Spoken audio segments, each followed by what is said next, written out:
Right back to our breaking news coverage on the U.S. strikes on Iran. Right now, Americans in the Middle East are being told to shelter in place. Jen Sullivan is bringing us the latest.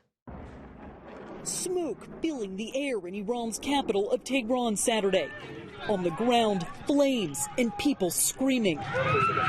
This is the aftermath of a massive and coordinated missile attack launched by the U.S. and Israel in a move designed to cripple the country's nuclear program and overturn the government. They've rejected every opportunity to renounce their nuclear ambitions, and we can't take it anymore.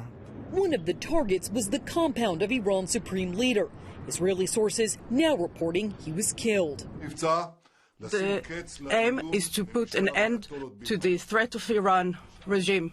Trump issuing this stern warning to the country's military and police. Lay down your arms. You will be treated fairly with total immunity, or you will face certain death.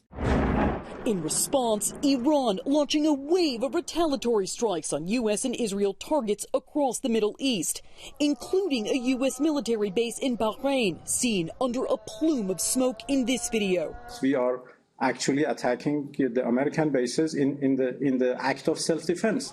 The attack sparking a slew of reaction from key U.S. allies. The Prime Minister of Canada supporting the U.S. and Israel, calling Iran the principal source of instability and terror throughout the Middle East. Others more critical. The President of France calling it dangerous for all.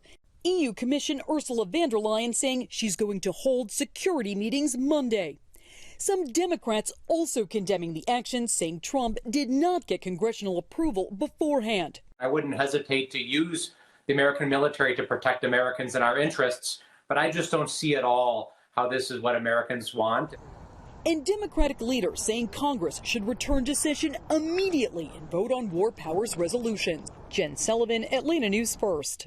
Well, right here in Atlanta, the strikes are leading to what organizers are calling emergency protests. Demonstrators rallied on Marietta Street this afternoon, calling the attack a, quote, unprovoked act of aggression. Organizers also claiming tax dollars should go toward meeting Americans' basic needs instead, like housing, health care, and education.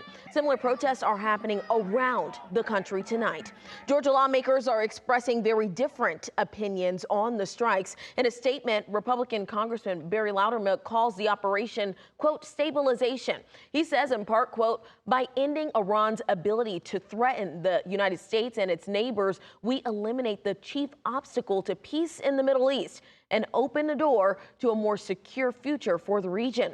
On the Democratic side, Senator Raphael Warnock calling this a dramatic and deadly move. He says in part, quote, given the lack of a clear plan, this operation risks increased instability in the region while endangering American troops and harming America's national security.